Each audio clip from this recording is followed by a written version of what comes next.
हम इस चैप्टर को रटते रहते हैं, हमें असल में पता ही नहीं होता है कि पीसीआर कब यूज़ करते हैं, जेल इलेक्ट्रोफोरेसिस किसे कहते हैं, रेस्ट्रिक्शन एंडोन्यूक्लियस क्या होता है, रिकॉम्बिनेंट नॉन रिकॉम्बिनेंट किसे कहते हैं, ट्रांसफॉर्मेंट नॉन ट्रांसफॉर्मेंट किसे कहते हैं।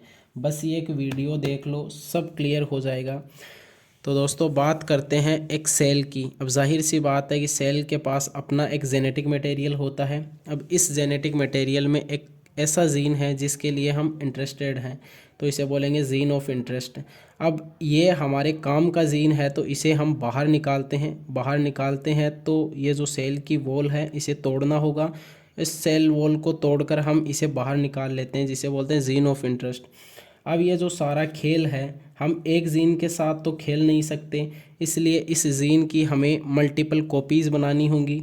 अब मल्टीपल कॉपीज़ पीसीआर की हेल्प से बनती है। अब पॉलीमरेज चेन रिएक्शन की हेल्प से हम इस जीन ऑफ इंटरेस्ट की मल्टीपल कॉपीज़ बना लेंगे। अब हमारा नेक्स्ट टारगेट है कि इस जीन ऑफ इंटरेस्ट को वेक्टर प्लाज्मिड के साथ जोड़ना। अब हमारे पास बहुत सारे प्लाज्मिड हैं, इनके साथ जीन ऑफ इंटरेस्ट को हम डायरेक्ट नहीं जोड़ सकते, इसलिए हम यहाँ एक कैंची की हेल्प लेते हैं।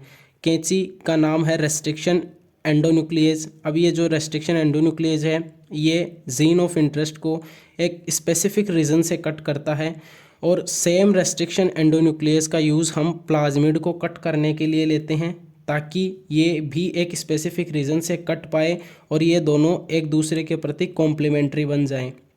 अब जो ये रेस्ट्रिक्शन एंडोन्यूक्लियस है, इसमें एक प्रॉब्लम है, ये सभी जीन ऑफ इंटरेस्ट को कट नहीं कर पाती है, कुछ जीन ऑफ इंटरेस्ट रह जाते हैं। तो ये जो हमारे पास ये मिक्सचर प्राप्त होता है, इस मिक्सचर में ऐसे जीन ऑफ इंटरेस्ट भी हैं जो रेस्ट्रिक्शन एंडोन्यूक्लियस के द्वारा कट हो गए हैं, और कुछ ऐसे जीन ऑफ इंटरेस्ट भी हैं जो रेस्ट्रिक्शन एंडोन्यूक्लियस से कट नहीं हुए हैं।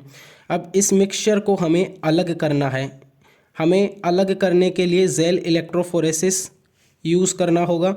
अब जेल इलेक्ट्रोफोरेसिस में क्या होता है कि एक इलेक्ट्रिक फील्ड होता है, उसके प्रेजेंस में इन डीएनए के जो फ्रेगमेंट्स हैं इनको मूवमेंट करवाया जाता है। जो छोटे डीएनए के फ्रेगमेंट्स हैं वो फास्ट मूवमेंट करके आगे आ जाते हैं, और जो बड़े डीएनए के फ्रेगमेंट्स हैं वो पीछे रह जाते हैं। इस प्रकार जेल इलेक्ट्रोफोरेसिस के द्वारा ये डीएनए के जो फ्रेगमेंट्स हैं इन्हें अलग किया जाता है।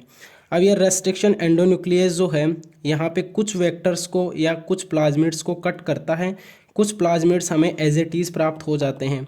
तो जो रेस्ट्रिक्शन एंडोन्यूक्लियस के द्वारा जो प्लाज्मिड कट किए गए हैं, उन कट वाले भाग पर ये डीएनए के जो फ्रेगमेंट्स हैं ये जोड़े जाते हैं। जोड़ने के बाद इन्हें बोलते हैं रिकॉम्बिनेंट डीएनए, और जो हमें एज इट इज़ प्राप्त हो गए इन्हें बोलते हैं नॉन रिकॉम्बिनेंट डीएनए।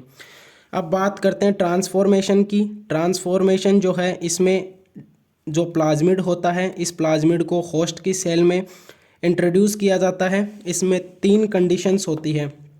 कोई भी प्लाज्मिड अगर सेल में एंटर नहीं करता है, चाहे रिकॉम्बिनेंट डीएनए प्लाज्मिड हो या नॉन रिकॉम्बिनेंट डीएनए प्लाज्मिड हो, कोई भी प्लाज्मिड अगर सेल में एंटर ही नहीं करता तो उसे बोलते हैं नॉन ट्रांसफॉर्मेंट। दूसरी है, ये सेल जो है इसके अंदर रिकॉम्बिनेंट डीएनए प्लाज्मिड जो है वो एंटर करता है। तो जैसे ही रिकॉम्बिनेंट डीएनए प्लाज्मिड एंटर करता है तो इसे बोलते हैं ट्रांसफॉर्मेंट विथ रिकॉम्बिनेंट डीएनए। अब ये जो तीसरी सेल है, इस तीसरी सेल में non recombinant DNA plasmid enter करता है, तो इसे बोलेंगे transformant with non recombinant DNA. I hope मेरी ये वीडियो आपको पसंद आई। ऐसी और वीडियोज़ के लिए लाइक, कमेंट एंड सब्सक्राइब करना ना भूलें।